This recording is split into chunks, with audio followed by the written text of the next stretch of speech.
manusia Allah yang perkasa. Puji Tuhan. Di minggu pagi ini kita boleh merasakan kasih setia Tuhan yang tidak pernah berkesudahan di dalam hidup kita. Amin. Mari persiapkan hatimu, Bapak, Ibu, saudara-saudari yang dikasihi Tuhan. Kita berikan yang terbaik buat Tuhan Yesus. Kita mau naikkan syukur kita kepada Tuhan. Terima kasih Tuhan untuk setiap anugerah-Mu yang tinggal bagi setiap kami Tuhan. Kami teduhkan hati kami di dalam hadirat-Mu. Kami nikmati Tuhan setiap kebaikan-Mu di dalam kehidupan kami. Terima kasih Tuhan Yesus. Ku ada sebab anugerah-Mu. Ku ada karena kasih-Mu, Tuhan Yesus. Ku berterima kasih buat kasih rahmat-Mu. Katakan ku ada sebab anugerah-Mu. Ku ada karena kasih-Mu, Tuhan Yesus. Ku berterima kasih buat kasih rahmat. Terima kasih Yesus, Yesus. Terima kasih hanya anugerah-Mu buat hidupku sekarang. Ku kan memuji-Mu selamanya.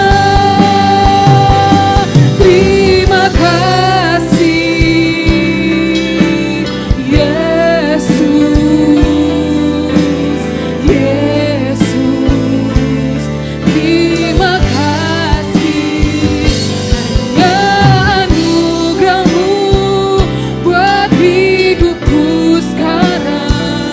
Ku kan memuji-Mu selamanya.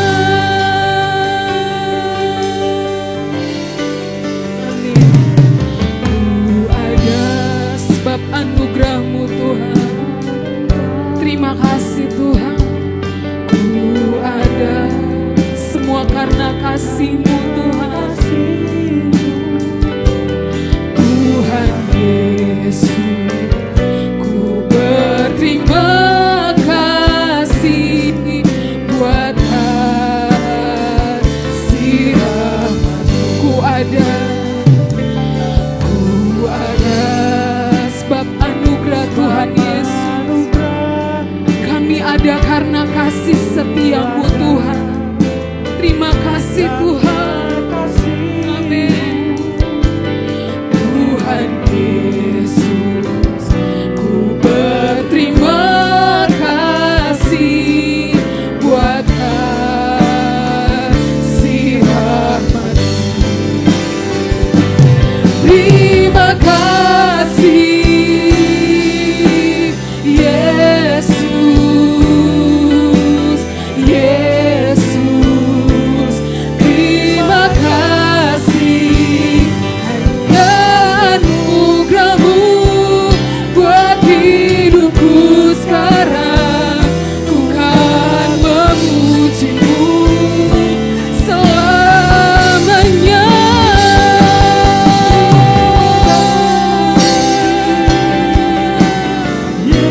Terima kasih Tuhan Yesus. Terima kasih Tuhan Yesus.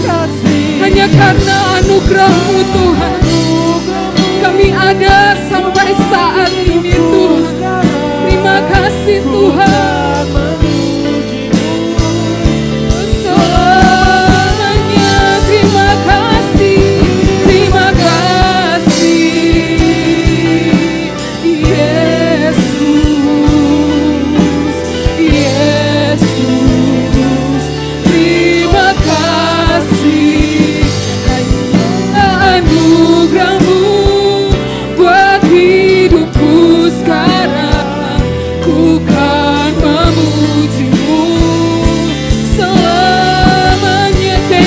Jesus. Thank you, Jesus. Jesus, thank you, Jesus. Terima kasih Tuhan. Dari dasar hati kami katakan Tuhan,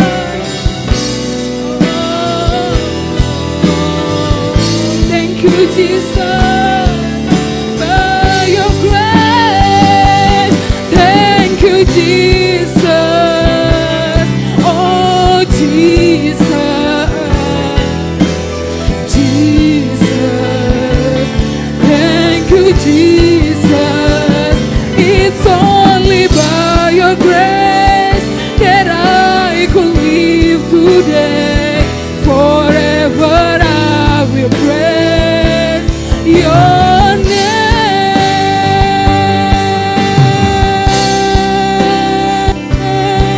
Haleluya.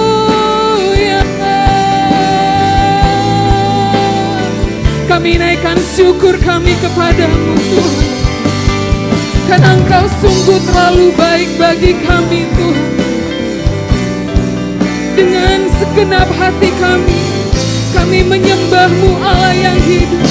Haleluya, ku bersyukur selama-lamanya. Haleluya, karena kasih-Mu ku ada Tuhan sampai hari ini. Karena kasih-Mu ya Allahku, haleluya. Terima kasih pengorbanan-Mu dan hidup-Mu bagi kami Tuhan.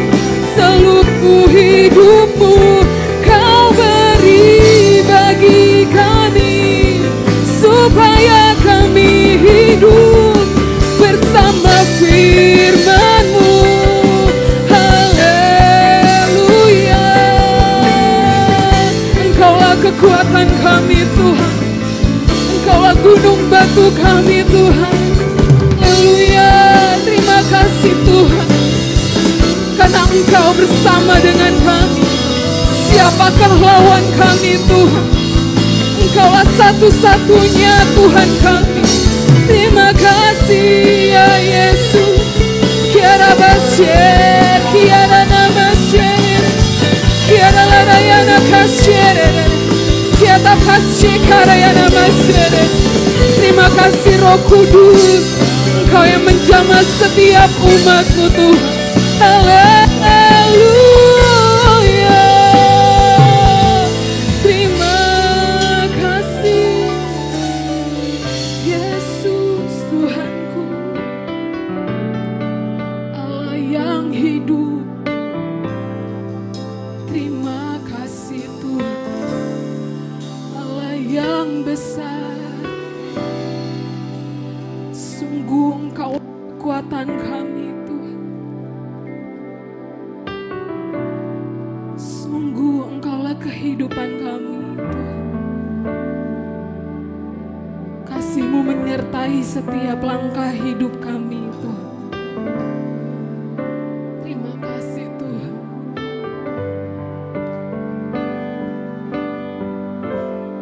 Nyanyi puja bagi-Mu Tuhan, pujian bagi-Mu Tuhan. Nama-Mu besar dan layak dipuji. Nyanyi pujian bagi-Mu, bagi Tuhan Yesus, bagi Tuhan Allah yang layak disembah. Haleluya. Nama-Mu besar dan layak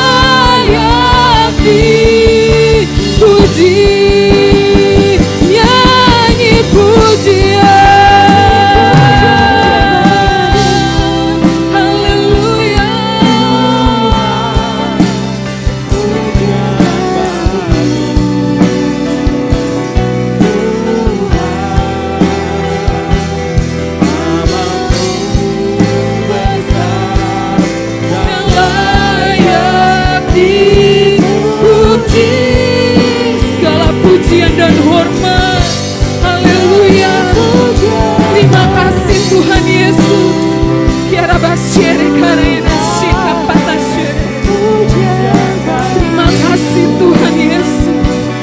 Tuhan, nama-Mu besar dan layak dipuji.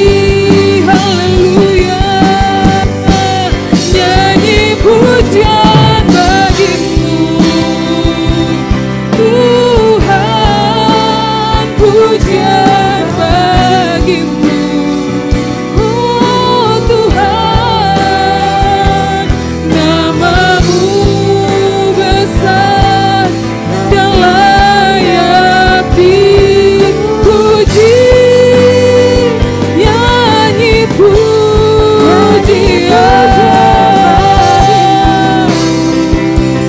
Tuhan, pujian bagi-Mu. Tuhan, nama-Mu besar dan layak dipuji.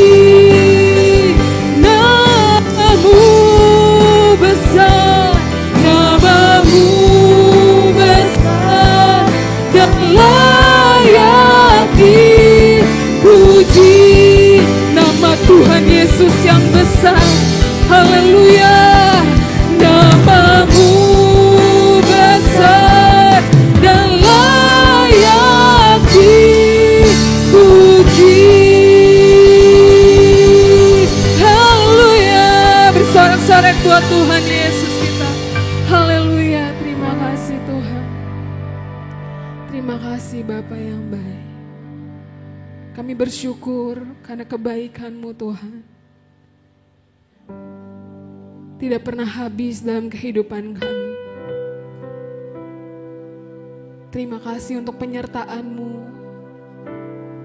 bagi setiap orang yang mengandalkan Tuhan, yang memegang firman-Nya dan hidup di dalam firman-Nya. Terima kasih Bapa. Terpujilah nama-Mu Tuhan Yesus Kristus yang memberkati setiap umat-Mu pada pagi hari ini, yang menikmati setiap pujian, penyembahan, bahkan kami menikmati firman-Mu yang hidup. Terpujilah nama Tuhan Yesus Kristus, kekal sampai selama-lamanya. Haleluya. Amin. Haleluya.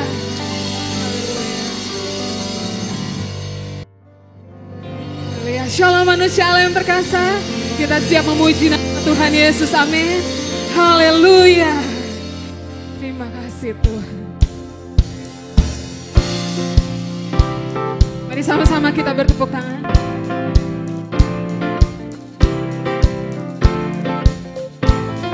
Yang begitu besar, lebih kuat dari dosa, kasih yang menemukanku, selamatkan dan berkatiku. Ku naikkan syukurku, ku tak akan berhenti memuji, meninggikan nama-Mu, selalu menari, memuliakan-Mu. Dibebaskan, dibangkitkan, hidup yang Kau beri, dan kini hanya untuk-Mu. Haleluya.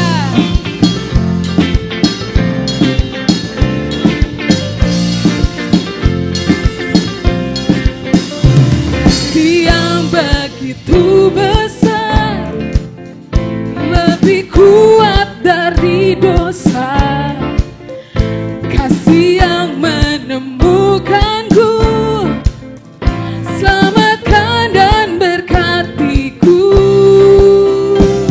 Ku naikkan syukurku, ku tak akan berhenti memuji, meninggikan nama-Mu, selalu menari, memuliakan-Mu. Dibebaskan, dibangkitkan, hidup yang Kau beri, dan kini hanya untuk-Mu. Takkan berhenti memuji, meninggikan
memuji, meninggikan nama-Mu, selalu menari, memuliakan-Mu. Dibebaskan, dibangkitkan, hidup yang Kau beri, dan kini hanya untuk-Mu, takkan berhenti. Amin. Meninggikan nama-Mu, dibebaskan, dibangkitkan, hidup yang Kau beri, dan kini hanya untuk-Mu, hidup yang Kau beri, dan kini hanya untuk-Mu. Haleluya, bersorak-sorak buat Tuhan Yesus. Haleluya, haleluya. Ada sukacita, amin. Mari persiapkan hatimu, kita akan terima firman Tuhan. Terima kasih Tuhan Yesus. Kami akan terus bersukacita di dalam firman-Mu Tuhan. Sungguh Engkaulah hidup kami. Engkau ada di hati kami. Terima kasih Tuhan.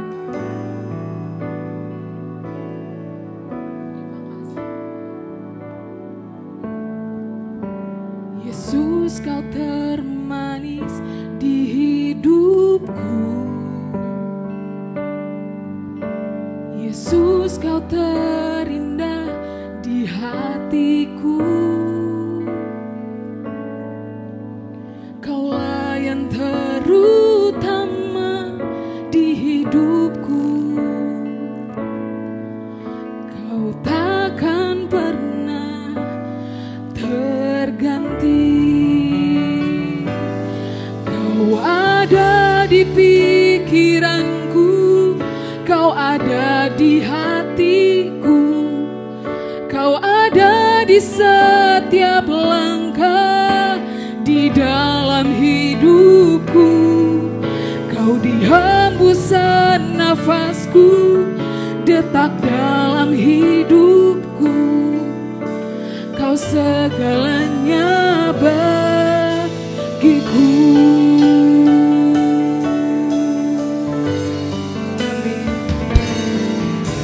Yesus, Kau termanis di hidupku. Hanya Yesus yang terindah Tuhan. Yesus, Kau terindah di hatiku. Engkaulah yang terutama dalam hidup kami.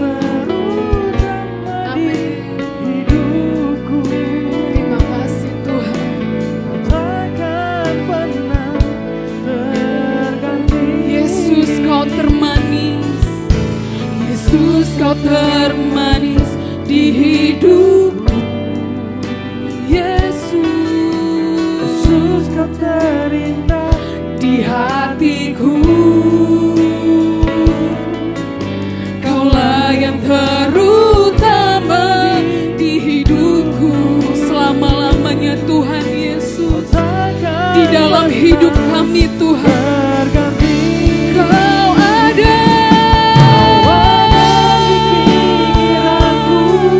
Kau ada di hatiku, Kau ada di setiap langkah di dalam hidupku. Kau di hembusan nafasku, detak dalam hidupku. Kau segalanya bagiku. Kau ada Tuhan.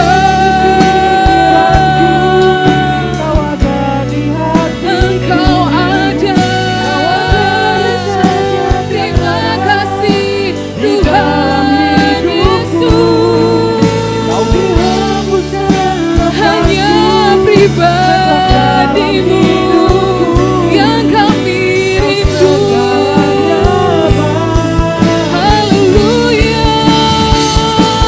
Kau ada di pikiranku, Kau ada di hatiku, Kau ada di setiap langkah di dalam hidupku.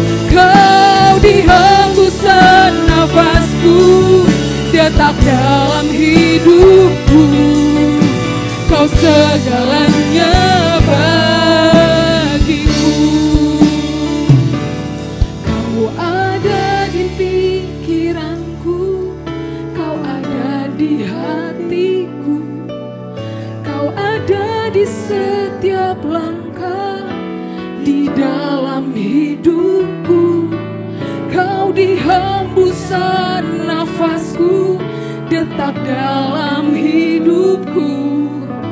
Kau segalanya bagiku. Engkau ada Tuhan, Kau ada di pikiranku. Hanya Yesus yang di hidupku. Haleluya. Kau di hembusan nafasku. Terima kasih Tuhan. Amin. Kau segalanya bagiku. Kau segalanya Tuhan. Kau segalanya bagiku. Kau segalanya. Kau segalanya bagiku.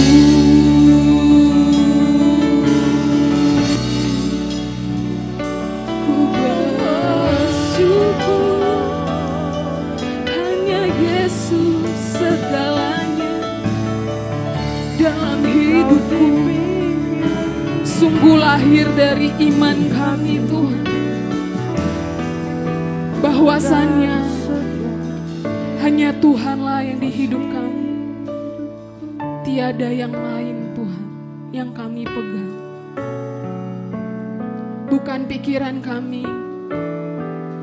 bukan perasaan kami Tuhan, tapi sungguh firman dan pribadi-Mu. Itulah yang menyertai orang-orang yang percaya kepadamu.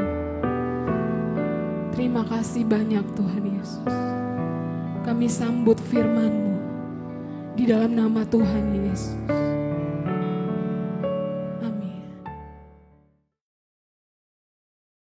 Shalom manusia Allah yang perkasa.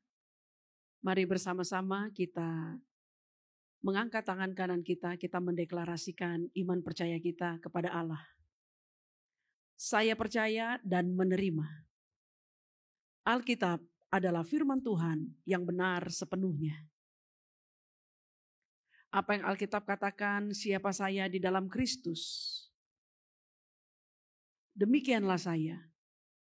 Alkitab berkata, saya adalah ciptaan baru. Sungguh saya adalah ciptaan baru.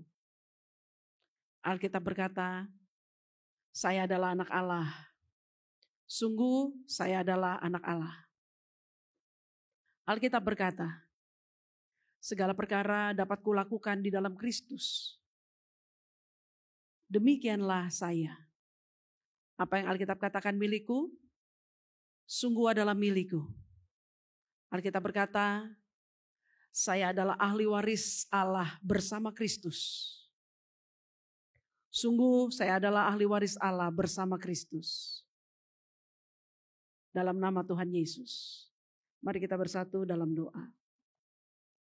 Yang mulia Allah Roh Kudus, kami menyerahkan seluruh waktu pemberitaan firman hidup ini ke dalam pimpinan dan tuntunan-Mu. Engkau sendirilah yang menyingkapkan rahasia kebenaran firman-Mu kepada hamba-Mu dan semua kami yang mendengarkan kebenaran firman ini Tuhan. Sehingga olehnya kami sungguh-sungguh terberkati oleh karena kehadiran-Mu yang mengajari kami. Terpuji nama-Mu, dalam nama Tuhan Yesus kami sambut kebenaran firman-Mu dengan hormat. Saudaraku yang diberkati Tuhan Yesus Kristus, di perjalanan kehidupan ini ada begitu banyak perkara, peristiwa yang kita hadapi atau yang telah kita lalui. Dan di banyaknya perjalanan kehidupan yang telah membawa kita menghadapi berbagai macam situasi, peristiwa-peristiwa di kehidupan ini. Baik yang telah kita lewati maupun yang sekarang sedang kita hadapi ataupun yang nanti akan kita hadapi di masa yang akan datang. Keberadaan peristiwa-peristiwa tersebut di perjalanan kehidupan kita seringkali menyisakan atau menimbulkan berbagai macam pertanyaan-pertanyaan yang tidak bisa kita jawab, baik secara sederhana, terlebih secara memuaskan. Tentu yang saya maksudkan berkaitan dengan peristiwa-peristiwa yang menyisakan berbagai macam pertanyaan dalam kehidupan kita itu adalah segala sesuatu terkait dengan berbagai hal di kehidupan ini yang tidak menyenangkan kita. Wujudnya bisa berupa penderitaan, permasalahan hidup, pergumulan, sakit penyakit, dan berbagai macam peristiwa-peristiwa yang tidak menyenangkan dan menyamankan kita.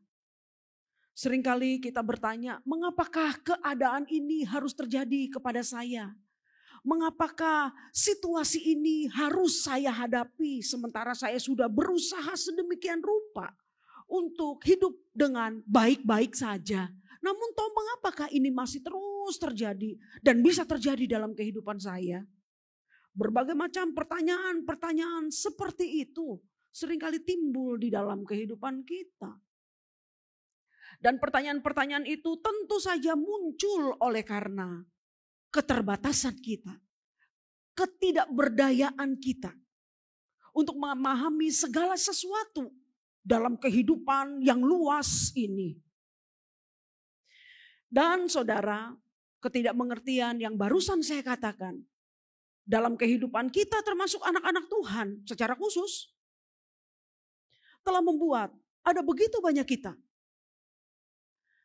yang sangat kepayahan ketika kita harus menghadapi berbagai macam situasi-situasi sulit, situasi-situasi gelap dalam kehidupan ini. Kita tidak bisa memahami bagaimanakah caranya menghadapi, bagaimanakah caranya mengambil keputusan di situasi-situasi sulit tersebut oleh karena ketidakpahaman, ketidakmengertian itu. Dan kalaupun kita kemudian diharuskan untuk mengambil keputusan, menjawab perkara permasalahan tersebut, dalam ketidakmengertian tentu saja pengambilan keputusan itu atau cara kita menghadapinya telah menjadi cara-cara yang salah, yang bukan menyelesaikan permasalahan itu, tetapi justru seringkali menimbulkan masalah yang baru. Itu sebabnya saudaraku yang diberkati Tuhan Yesus Kristus, mengapakah di dalam menjalani kehidupan ini sehari lepas sehari kita memang sangat-sangat membutuhkan untuk bersandar kepada Sang Maha Tahu, Allah Sang Pencipta itu. Sebab cuma Dialah yang paling paham dalam kemahatauannya dan ketidakterbatasannya terkait dengan berbagai macam peristiwa yang terjadi dalam kehidupan kita umatnya.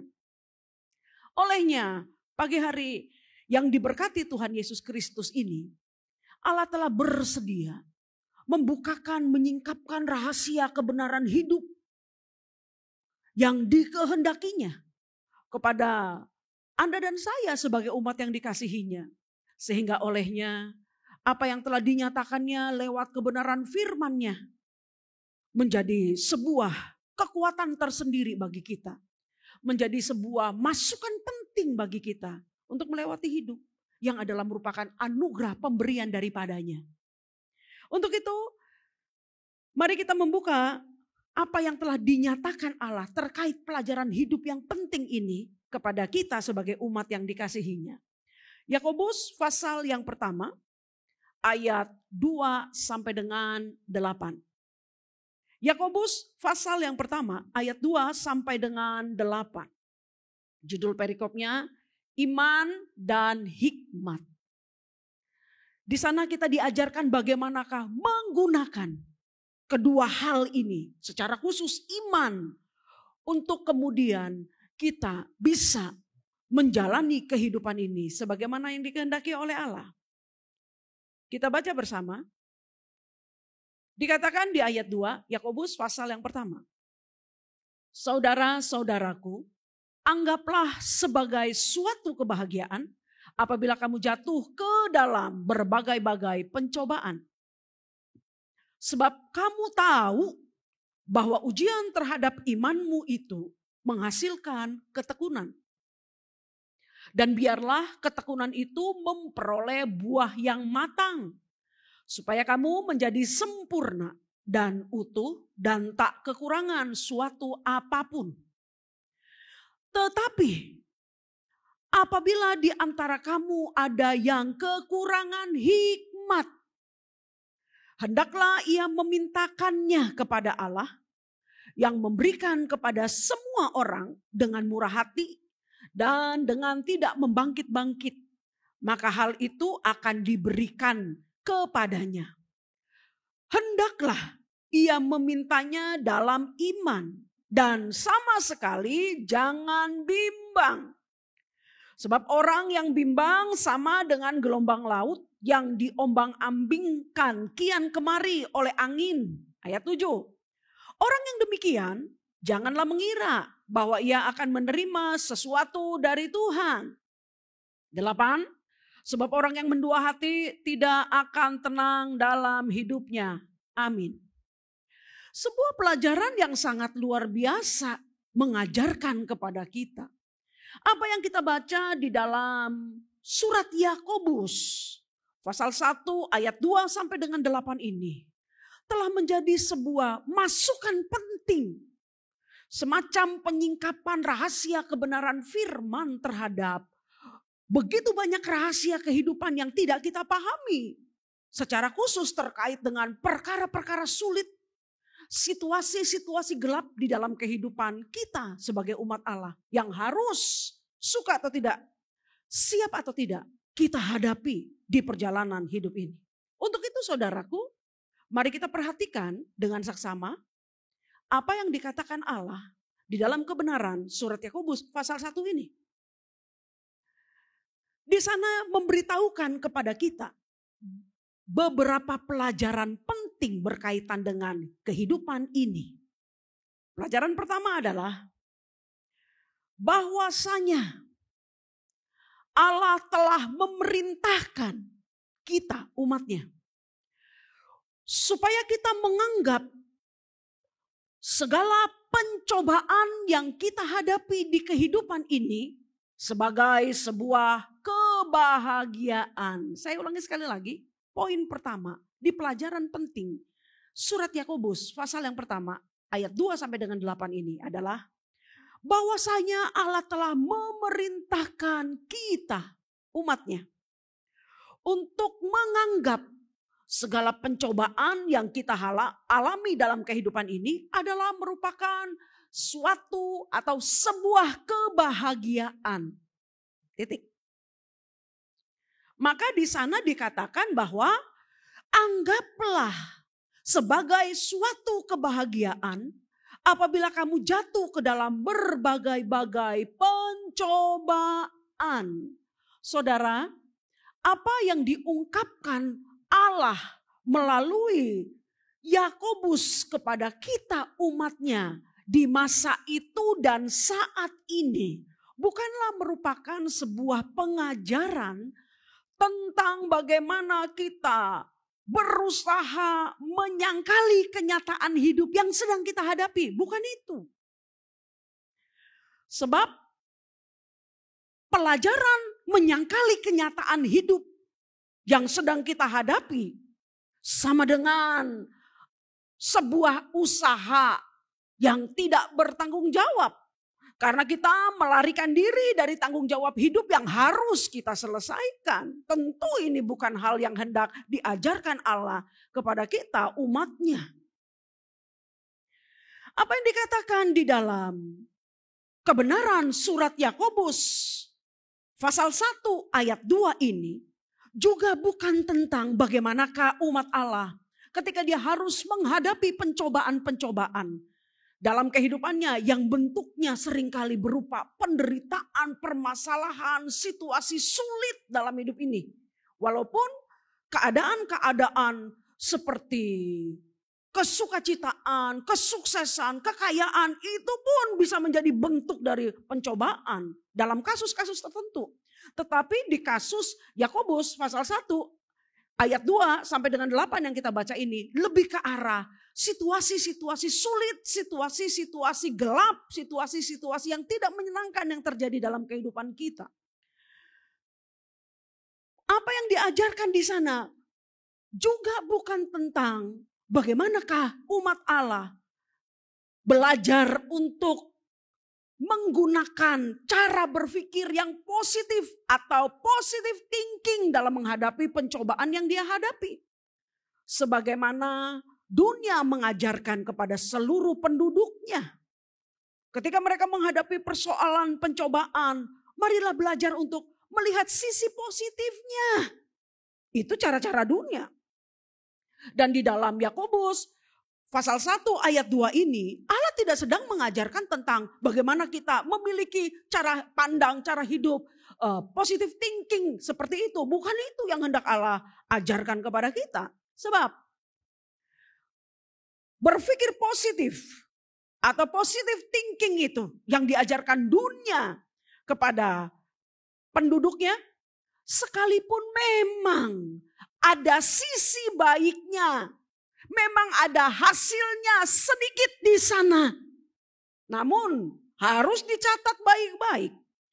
Selama cara-cara tersebut mengandalkan atau tertumpu kepada kemampuan kita sebagai manusia yang sangat terbatas. Dan dalam segala hal banyak hal yang tidak kita ketahui. Maka tentu saja ini bukan merupakan jalan keluar yang terbaik untuk menghadapi berbagai macam situasi dalam kehidupan kita. Sebab kesuksesannya, keberhasilannya, jika itu didasarkan atas kemampuan kita sebagai manusia yang sangat terbatas, sangat-sangat terbatas sekali atau sangat-sangat diragukan sekali. Oleh karena itu, saudaraku yang diberkati Tuhan Yesus Kristus, apakah yang dimaksudkan oleh Allah di Yakobus pasal 1 ayat 2 ini? Anggaplah sebagai suatu kebahagiaan jika kamu jatuh ke dalam berbagai-bagai pencobaan. Apakah yang sedang dimaksudkan oleh Allah? Supaya kita umatnya bisa mempelajari kebenaran hebat untuk menjadi tuntunan kita dalam menjalani kehidupan ini. Anggaplah. Apa pengertian kata anggaplah? Kata anggaplah di sini ini tentu terkait dengan cara pandang, cara berpikir dalam kehidupan kita. Sehingga kalau saya mau menyederhanakan kalimatnya, anggaplah sebagai suatu kebahagiaan. Di sana Allah hendak mengatakan kepada kita, ketika kamu menghadapi berbagai macam situasi buruk di dalam hidupmu, kenakanlah cara berpikir, cara berpendapat Allah. Atau milikilah konsep berpikirnya Allah ketika kamu menghadapi berbagai macam situasi-situasi sulit dan buruk dalam hidupmu. Itu maksudnya. Dan ternyata di dalam cara berpikir Allah dan cara berpendapat Allah, cara berpandangan Allah, segala pencobaan yang terjadi dalam kehidupan manusia itu harus kita pikirkan sebagai sebuah kebahagiaan. Tentu kalimatnya tidak menjadi titik sampai di sini saja. Alkitab menjelaskan kepada kita lebih lanjut mengapakah Allah mengajarkan kepada kita untuk berpikir bahwa segala pencobaan yang kita hadapi dalam kehidupan ini adalah merupakan sebuah kebahagiaan. Nanti akan dijelaskan dalam kebenaran selanjutnya. Tetapi di bagian yang awal ini kita harus sepakat dulu supaya apa yang dikatakan Allah tidak berlalu sia-sia saja ketika kita mendengarkannya begitu saja. Melainkan kemudian apa yang dikatakan Allah di dalam kebenaran firman-Nya ini bisa kita dengarkan, bisa masuk ke dalam pikiran kita, bisa kemudian turun menjadi perenungan dalam batin kita. Sehingga dia menjadi sebuah bagian dalam diri kita yang nantinya akan muncul ketika kita menghadapi berbagai macam pencobaan dalam kehidupan ini. Itu yang dikehendaki Allah. Milikilah pikirannya Allah. Bahwa dia menganggap segala pencobaan yang kita hadapi dalam hidup ini adalah merupakan sebuah kebahagiaan. Tentu ini menjadi sesuatu yang amat sangat berbeda dengan apa yang diajarkan dunia kepada penduduknya. Nah, ini penting saudara. Dunia telah mengajarkan kepada kita penduduknya bahwa situasi rumit, situasi sulit, situasi gelap di kehidupan kita, apapun bentuknya, permasalahan-permasalahan, pergumulan, penderitaan, sakit penyakit dan sebagainya yang terjadi dalam kehidupan kita, haruslah ditanggapi dengan kekhawatiran, kecemasan, keputusasaan, stres, dan sebagainya. Haruslah ditanggapi dengan keadaan bahwasanya sungguh sulit untuk menemukan pertolongan. Sungguh tidak ada lagi yang bisa menolong kita. Dalam situasi seperti itu, saudara, dunia memberitahukan kepada kita bahwa ketika kita berada dalam situasi-situasi tersulit di dalam kehidupan kita, maka seolah-olah habislah seluruh kehidupan ini. Selesailah seluruh kehidupan ini. Benar? Dan jangan lupa, di balik pandangan dunia ini, iblis ada di belakangnya. Justru pikiran dunia yang seperti itu pertama-tama adalah merupakan rancangan iblis.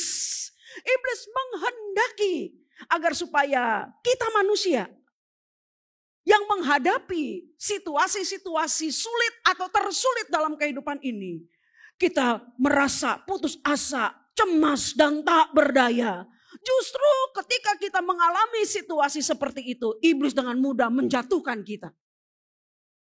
Iblis dengan mudah menghancurkan kita. Sehingga ketika kita mengambil keputusan di keadaan yang seperti itu, keputusan yang kita ambil pastilah keputusan yang tidak menjadi berkat. Keputusan yang hanya akan menimbulkan permasalahan yang baru. Jadi saudara, catat baik-baik. Bagaimanakah konsep-konsep dunia ini yang disodorkan kepada para penduduknya, tak terkecuali anak-anak Tuhan di dalamnya yang tidak paham akan kebenaran firman Tuhan. Seringkali itu dijadikan senjata oleh iblis untuk menghancurkan kita. Betapa bahagianya iblis ketika kita menerima situasi seperti yang barusan saya katakan itu. Itulah sebabnya saudara, ketika Allah mengajari kita bagaimana harusnya kita ketika kita berhadapan dengan berbagai macam pencobaan dalam kehidupan ini. Yang tadi saya sudah katakan wujudnya bisa bermacam-macam. Untuk mengenakan pikiran Allah.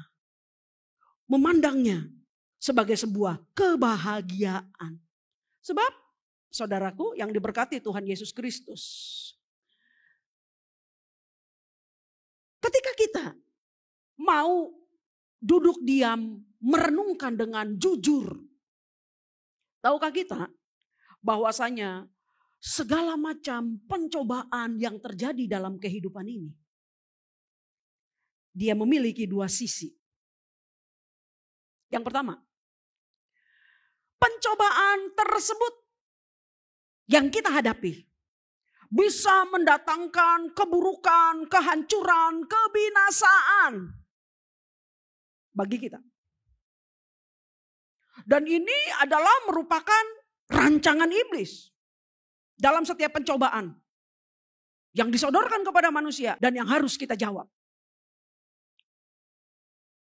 Yang kedua, pencobaan tersebut pun bisa mendatangkan kebaikan, kebahagiaan, dan kedewasaan secara rohani bagi kita. Dan ini adalah merupakan rancangan Allah. Kerinduan hati Allah bagi setiap anak-anaknya. Penting yang harus kita ingat adalah bahwa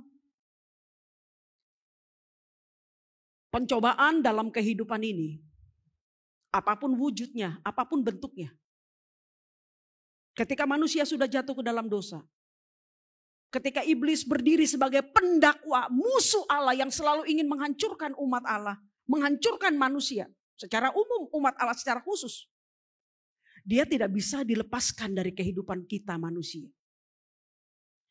Dan penting yang harus kita mengerti adalah bahwa ketidakmungkinan atau kemustahilan pencobaan itu dilenyapkan dari kehidupan manusia yang sudah jatuh dalam dosa. Jangan pernah melupakan bahwa Allah telah memberikan perlindungan sempurna kepada umat yang dikasihinya melalui firman-Nya. Hal ini penting harus kita pahami. Oleh karena itu, saudara yang diberkati Tuhan Yesus Kristus, dua sisi di dalam pencobaan yang harus kita hadapi ini harus menyadarkan kita. Saya memberikan contoh di kasus ini supaya kita bisa menjadi lebih paham, adalah contoh yang telah dituliskan di dalam 1 Samuel 17.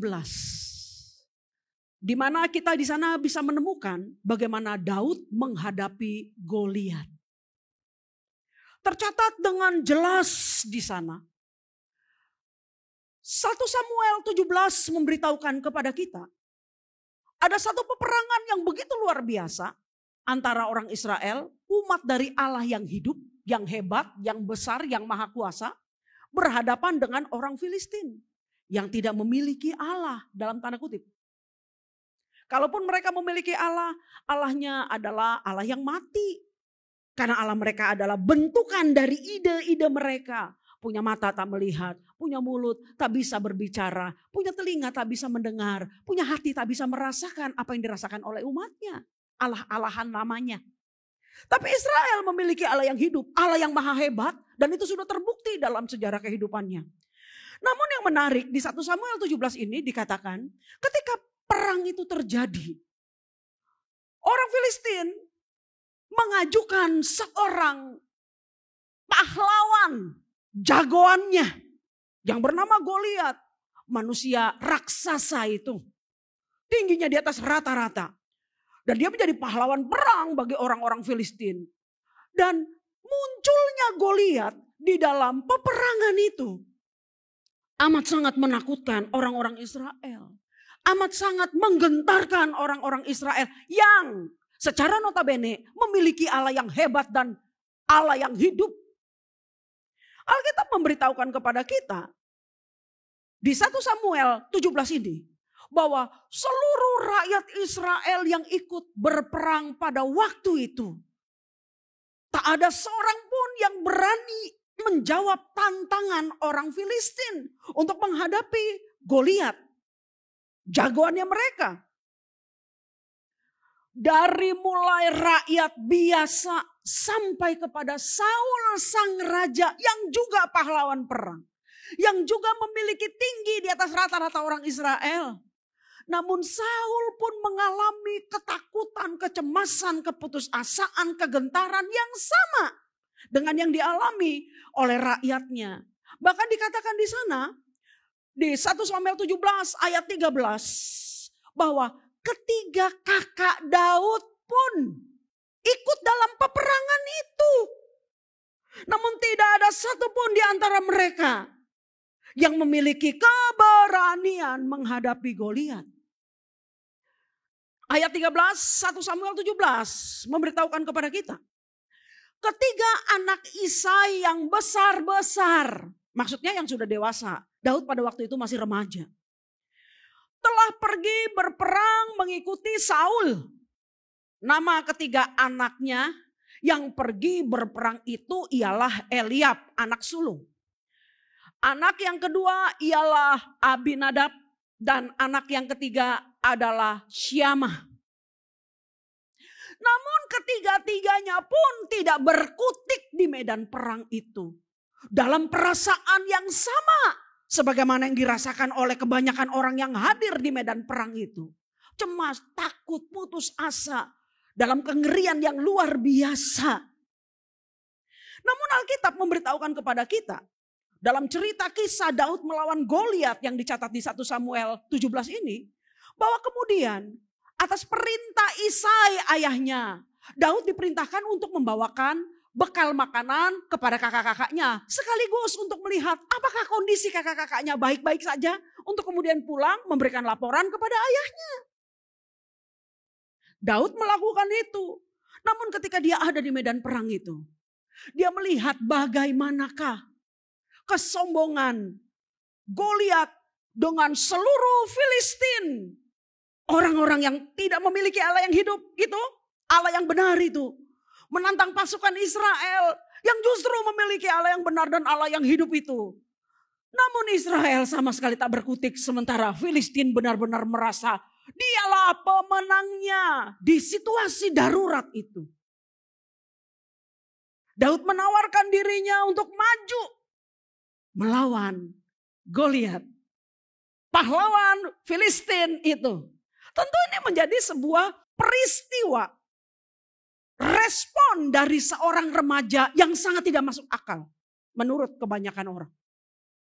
Bahkan pun menurut Saul sang raja, bagaimana mungkin dia saja pahlawan perang, dia saja raja, dia sudah punya begitu banyak pengalaman, dia saja takut. Bagaimana mungkin Daud sang remaja itu dia bisa menjadi sedemikian berani? Wow, saudara harus membaca kebenaran tentang kisah Daud melawan Goliat ini di rumah. Di dalamnya pelajaran iman itu begitu luar biasa di sana. Secara khusus terkait dengan apa yang kita mau bicarakan ini. Bahwa pencobaan itu punya dua sisi. Sisi pertama bisa menghancurkan dan menjatuhkan. Dan itu dirancang iblis. Sisi kedua bisa menjadi sebuah kebahagiaan. Dan menjadi sebuah daya dorong yang kuat bagi pertumbuhan kedewasaan iman orang yang percaya. Dan ini yang dirancang oleh Tuhan. Oke? Dan di kisah Daud ini saudara, dikatakan di sana bahwa kemudian Daud pergi menghadap Saul untuk berkata kepada Saul supaya Saul mengizinkan dia. Supaya dia bisa menghadapi Goliat. Dan apa yang dikatakan Daud menjadi sesuatu yang membuat kakak-kakaknya marah. Tapi apa daya? Ketika tak ada seorang pun yang sanggup dan berani menghadapi Goliat.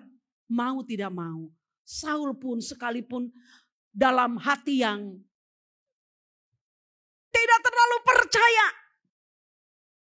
Namun apa boleh buat? Dia melepaskan Daud sesuai dengan keinginannya. Kira-kira kalau dalam situasi itu, ya udahlah. Kalau memang kamu memang sudah senekat itu, sebulat itu, silakan. Toh kalau mati, Saul tidak bertanggung jawab. Dia udah berusaha untuk menahan. Di perbincangan sebelum Daud dilepas untuk pergi menghadapi Goliat. Tapi kalau seandainya dia tidak memberi sama sekali izin itu kepada Daud, dia bisa dipersalahkan. Atau paling tidak ada cibiran, ada yang berani kok raja gak kasih gitu kira-kira ya. Karena itu saudara, dia membiarkan Daud pergi tetapi dengan sebuah persyaratan supaya Daud menggunakan baju perang yang dia miliki. Jangan lupa, Daud masih sangat muda waktu itu.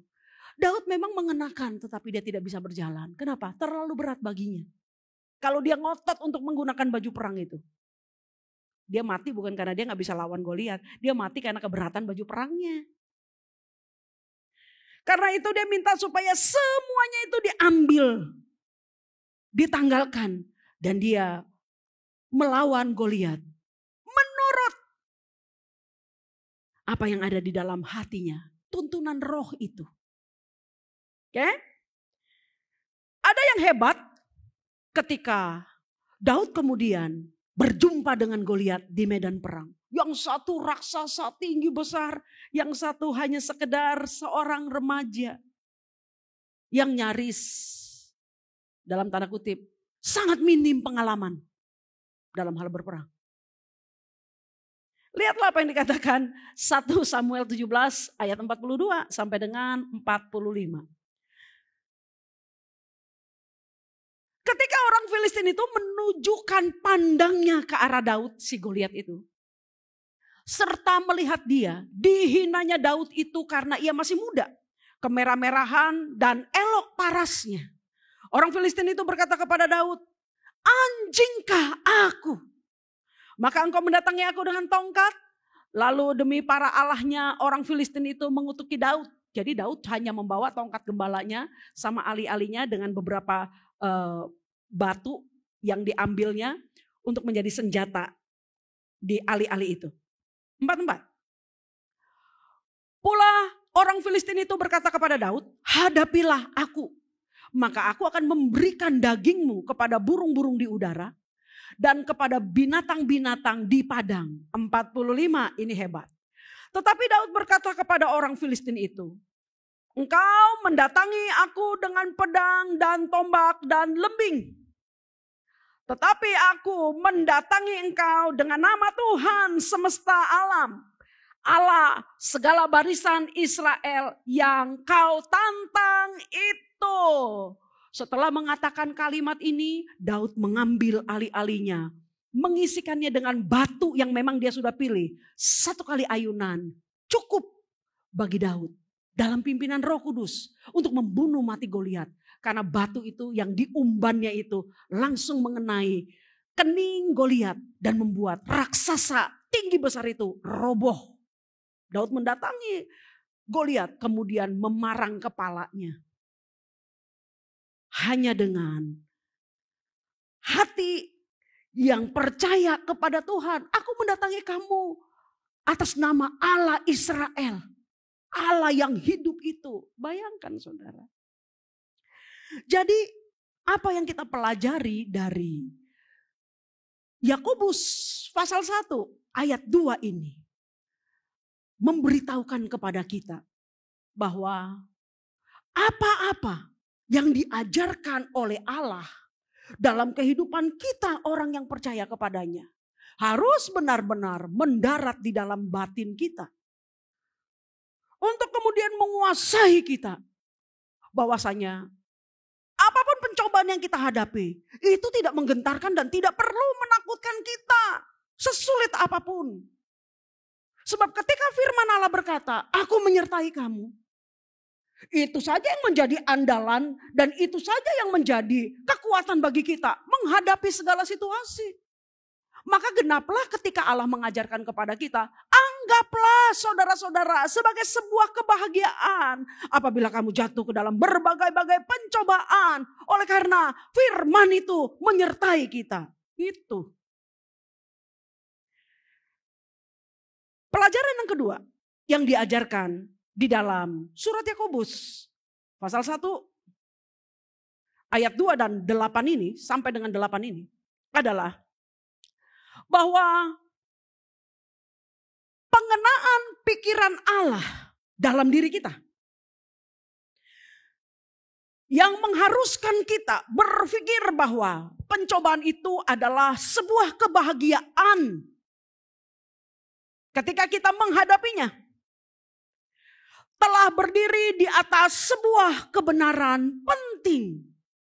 Yaitu bahwa iman kepada Allah harus diuji. Untuk mendewasakan dan untuk membuktikan adakah dia hidup di dalam hidup kita. Kita baca ayat 3 dan ayat 4. Surat Yakobus pasal 1 tadi. Sebab kamu tahu bahwa ujian terhadap imanmu itu menghasilkan ketekunan. Sebuah sikap kesetiaan yang terus menerus tak berhenti untuk berpegang kepada firman. kamu tahu bahwa ujian terhadap imanmu itu menghasilkan ketekunan. Terus ayat yang keempat. Dan biarkanlah ketekunan itu memperoleh buah yang matang, supaya kamu menjadi sempurna dan utuh dan tak kekurangan suatu apapun. Haleluya.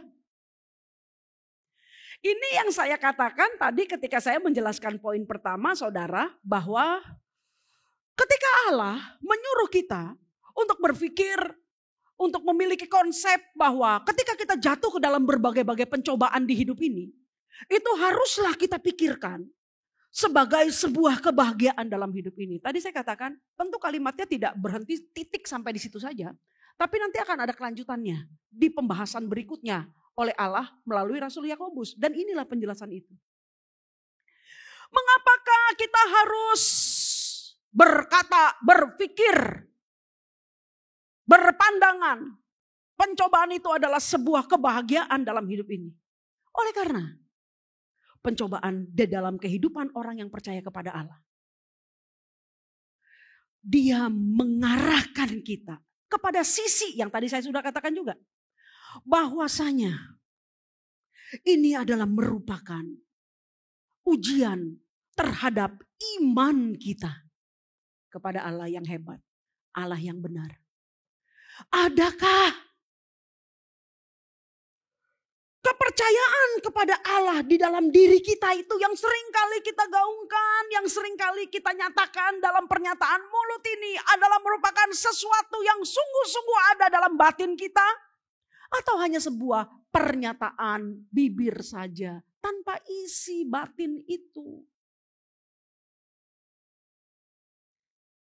Bahwa kita memang di kehidupan di dalam dunia ini yang telah jatuh ke dalam dosa, tidak mungkin menghindarkan diri dari permasalahan atau berbagai-bagai pencobaan dalam bentuk apapun. Tidak mungkin.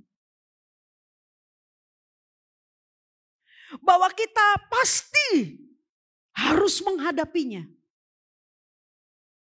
Namun di sana, saudara, sisi dari pencobaan itu ternyata itu adalah merupakan bagian dalam kehidupan kita sebagai orang yang percaya kepada Allah. Bahwa ternyata di sana ada ujian iman kepada Allah yang kita percayai itu. Dan ketika ujian iman ini diizinkan Tuhan terjadi dalam kehidupan kita yang memang tidak bisa kita hindari. Yang kemudian Allah memberitahukan kepada kita supaya kita menganggapnya sebagai sebuah kebahagiaan. Ternyata di balik kebenaran ini Allah menyingkapkan kepada kita bahwasanya mengapa kita harus menganggap itu sebagai sebuah kebahagiaan? Oleh karena Dia telah memberikan senjata kekuatannya kepada kita, kemampuannya kepada kita. Bagaimanakah kita bisa menghadapi situasi-situasi buruk, situasi-situasi rumit, penderitaan-penderitaan atau pencobaan-pencobaan itu dalam kehidupan kita. Jadi Tuhan sudah kasih tahu caranya. Sudah berikan kunci kemenangannya. Sudah memberikan perlindungannya kepada kita. Maka kita dikasih tahu kalau itu memang tidak bisa kamu hindari dalam hidupmu. Bersukacitalah. Di sanalah dibuktikan kualitasmu dalam mengabdi kepada Allah. Pertanyaan pentingnya sekarang adalah dari manakah atau dengan cara apakah Allah telah memberikan kemenangan itu. Memberikan kunci rahasia bagaimana kita bisa mengalahkan pencobaan-pencobaan yang mendatangi kita itu. Sahabat yang diberkati Tuhan Yesus Kristus, ini dia. Hanya melalui firman Tuhan Yesus. Firman-Nya lah yang memberikan kepada kita kemenangan, senjata, kunci. Supaya kita bisa memenangkan setiap persoalan atau pencobaan ketika pencobaan itu mendatangi kita. Firman-Nya itulah. Selama kita memegangnya dengan baik-baik, apapun keadaan kita, apapun situasi hidup kita, percayalah. Ujian iman itu akan membawa kita semakin dewasa dalam Tuhan. Bukan justru semakin terpuruk. Kecuali ketika kita tidak memiliki firman dalam hati kita untuk menguasai perjalanan hidup kita sebagai orang yang percaya kepadanya. Amin. Tapi selama kita memiliki firman itu dan menggunakan firman untuk hidup, maka apapun pencobaan yang kita hadapi tidak akan mungkin sanggup menjatuhkan kita. Sebab ketika iblis merancangkan pencobaan untuk mendatangi orang yang percaya kepadanya demi menjatuhkan kita dalam keputusasaan dan kehancuran dan penderitaan. Ketika kita menjawab pencobaan itu dengan firman, maka apa yang dirancangkan iblis tidak akan pernah bisa menyentuh hidup kita. Tapi kalau kita tidak memiliki firman, sama seperti orang Israel yang ketakutan menghadapi raksasa Goliat itu, tapi tidak bagi Daud. Kenapa? Karena firman menguasai seluruh kehidupannya. Amin. Terpujilah Tuhan. Pantas saja dia berkata, anggaplah sebagai sebuah kebahagiaan kalau kamu jatuh ke dalam berbagai-bagai pencobaan. Ternyata itu ujian iman. Dan lebih hebatnya lagi, ternyata dia sudah memberitahukan kunci kemenangannya, firman-Nya itu. Maka ketika kita menggunakannya, mustahil kita gagal melewati pencobaan itu dengan kemenangan atas nama Tuhan. Itulah sebabnya saudara, dikatakan di ayat 3, sebab kamu tahu. Kata tahu di sini berkaitan sebab kamu paham betul. Oleh karena kamu sudah mengalami hubungan yang paling intim dengan Allah. Maka penggunaan kata tahu itu menggunakan kata ginosko. Pengetahuan yang intim, yang lebih dalam. Kamu tahu lewat firman-Nya bagaimana Allah bereaksi. Dalam memelihara, menjaga, melindungi orang-orang yang mencintainya. Kamu tahu, you paham betul. Itu yang membuat Daud sama sekali tidak takut mati menghadapi Goliat. Karena dia tahu siapa Allah. Siapa dia di hadapan Allah. Siapa Allah baginya. Pelajaran yang terakhir. Saudara, kita baca terlebih dahulu ayat 5. Tetapi apabila di antara kamu ada yang kekurangan hikmat, hendaklah ia memintakannya kepada Allah yang memberikan kepada semua orang dengan murah hati dan dengan tidak membangkit-bangkit, maka hal itu akan diberikan kepadanya. Pelajaran yang terakhir dari Yakobus pasal 1 ayat 2 sampai dengan 8 ini. Allah memberitahukan kepada kita, kalaupun atau jikalau ternyata dalam kehidupan orang yang percaya kepadanya, ketika mereka mengalami situasi terberat dalam kehidupannya, pencobaan-pencobaan itu, mereka tak paham. Mereka tidak mengerti bagaimana caranya sehingga mereka bisa menganggap itu sebagai sebuah kebahagiaan. Kalaupun dalam situasi seperti itu. Atau bahasa gampangnya, ketika di situasi buruk di kehidupan kita, iman kita rasanya belum terlalu bertumbuh untuk bisa langsung menangkap, langsung tahu bagaimana cara menghadapinya. Seperti Daud yang membiasakan hidup dipengaruhi oleh firman dan dipimpin oleh firman. Kalaupun situasinya ternyata seperti itu, kata Sang Maha Baik Allah, Dia tidak kemudian meninggalkan kita, enggak.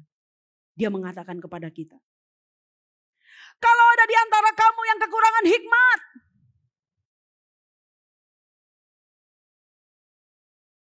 Berdoalah. Mintalah kepada Allah. Supaya dia menyingkapkan rahasia kebenaran itu. Supaya dia memimpin kita, memberitahukan kita apa-apa yang kita butuhkan di situasi buruk itu. Berserulah kepada Allah. Tuhan, tolonglah aku. Bagaimanakah aku harus menghadapi situasi ini? Itu kata Allah. Kalau di dalam situasi terburuk di hidup kita, kita toh tidak memahami. Berdoalah. Dia mendengarkan kita. Amin. Dia selalu mendengarkan kita. Tapi ketika kita tidak paham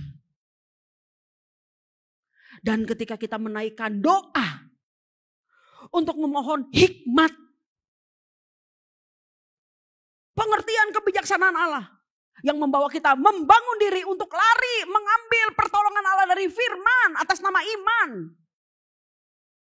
Maka doa itu harus lahir dari hati yang tulus.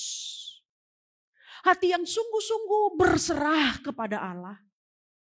Bukan pasrah karena gak ada pertolongan. Dari yang lain kemudian mencari Allah, bukan. Tapi karena kalaupun masih ada jalan keluar yang lain, kita memilih untuk melarikan diri kepada Tuhan saja. Karena kita tahu itu jalan terbaik. Jalan yang lain belum tentu menolong kita. Karena itu kita lanjutkan pembacaan kita dengan ayat yang ke-6 sampai dengan yang ke-8. Hendaklah ia memintanya dalam iman dan sama sekali jangan bimbang. Sebab orang yang bimbang sama dengan gelombang laut yang diombang-ambingkan kian kemari oleh angin. 7. Orang yang demikian janganlah mengira bahwa ia akan menerima sesuatu dari Allah. Jangan mengira ia akan menerima pertolongan itu dari Allah. 8. Sebab orang yang mendua hati tidak akan tenang dalam hidupnya.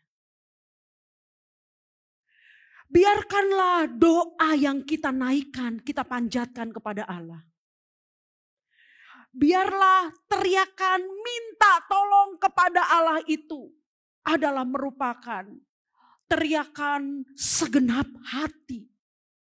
Segenap jiwa, segenap kekuatan. Bahwa Allah berikanlah kepadaku hikmat-Mu yang membawaku pulang untuk mengambil kebenaran firman yang telah Engkau berikan kepadaku. Dan menjadikannya iman dalam kehidupanku. Untuk memenangkan segala pencobaan yang kuhadapi. Pemikiran ilahi itu. Dan ketika kita meminta kepada Allah, permintaan itu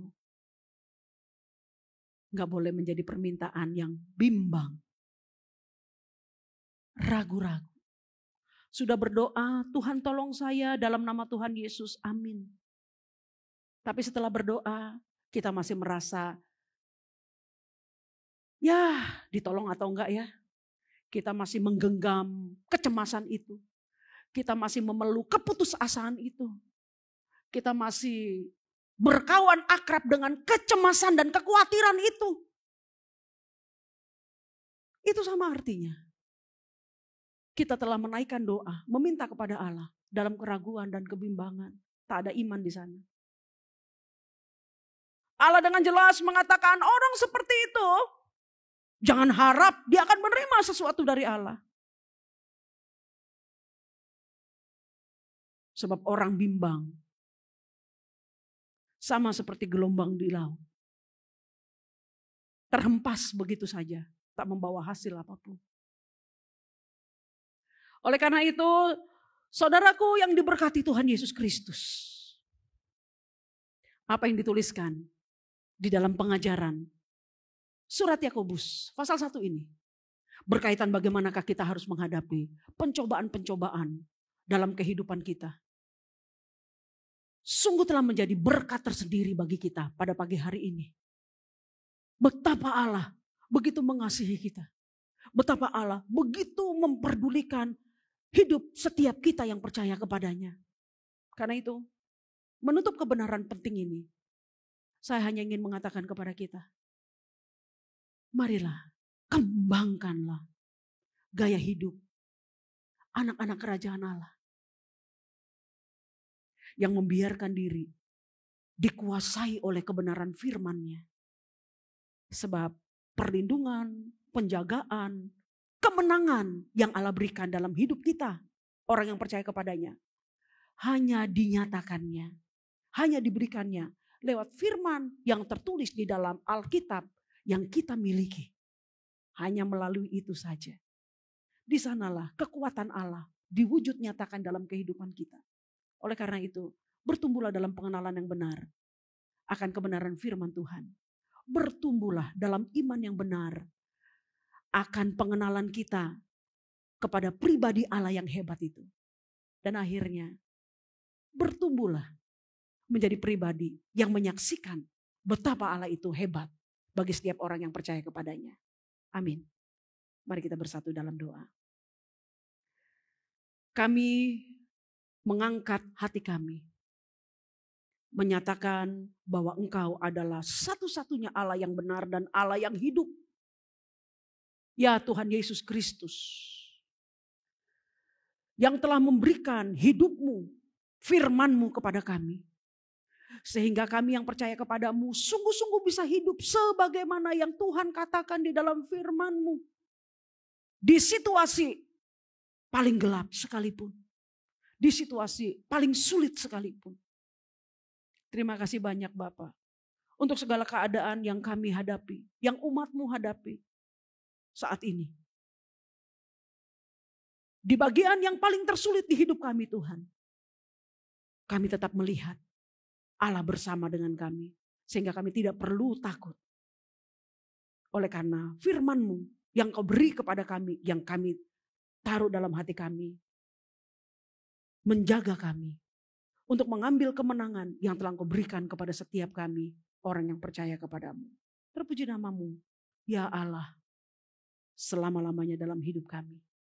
Dalam nama Tuhan Yesus Kristus. Engkau menjadi solusi terbaik. Jalan keluar terbaik. Bagi semua kami. Ketika kami menghadapi pencobaan hidup kami. Terpuji nama-Mu Bapa. Dalam nama Tuhan Yesus. Amin. Mari Bapak Ibu Saudaraku dikasihi Tuhan, kita akan mengakhiri ibadah kita pada pagi menjelang siang ini. Dan jika di antara Bapak Ibu Saudara ada yang kurang sehat hari ini, taruhlah tanganmu di bagian yang sakit. Dan terimalah kesembuhanmu dalam iman. Mari kita bersatu dalam doa.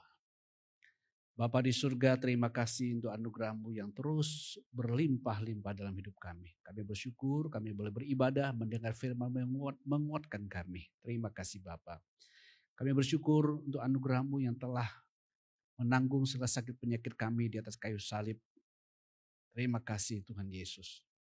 Terima kasih. Kau melihat anak-anak-Mu menaruh tangan di bagian yang sakit. Olehnya Tuhan Kau menjamah mereka satu persatu. Di dalam nama Tuhan Yesus Kristus. Aku perintahkan semua sakit penyakit dan kelemahan. Tinggalkan setiap anak-anak Tuhan. Dalam nama Tuhan Yesus Kristus. Tinggalkan mereka satu persatu dari ujung rambut sampai ujung kaki. Dalam nama Tuhan Yesus semua sakit penyakit dan kelemahan. Enyah dari setiap anak Tuhan. Di dalam nama Tuhan Yesus Kristus. Jadilah sembuh dan jadilah sehat. Oleh kuat kuasa Roh Kudus di dalam nama Tuhan Yesus Kristus. Bapa terima kasih untuk anugerah-Mu. Sekarang ulurkan tangan-Mu, teguhkan berkat-Mu atas kami. Permata hati Tuhan, arahkan hati-Mu dan terimalah berkat Tuhan. Turunlah segala kasih sayang dari Allah Bapa kita. Anugerah dari Tuhan kita Yesus Kristus dan persekutuan dengan Roh-Nya yang kudus turun beserta dengan kita. Sungguh Roh-Mu dikuatkan, jiwa-Mu disegarkan. Tubuhmu disehatkan, rumah tanggamu diberkati, pekerjaanmu diberkati, studimu diberkati. Dimanapun kau melangkah, kau menjadi berkat bagi sesamamu dan menyatakan kemuliaan Tuhan di dalam hidupmu. Saya nyatakan berkat ini sah di dalam nama Tuhan Yesus Kristus yang hidup. Haleluya. Amin. Amin. Bapak Ibu Saudaraku dikasih Tuhan, tetap berpegang teguh pada firman Tuhan. Maka tidak ada pencobaan yang bisa mengalahkan Bapak Ibu Saudara.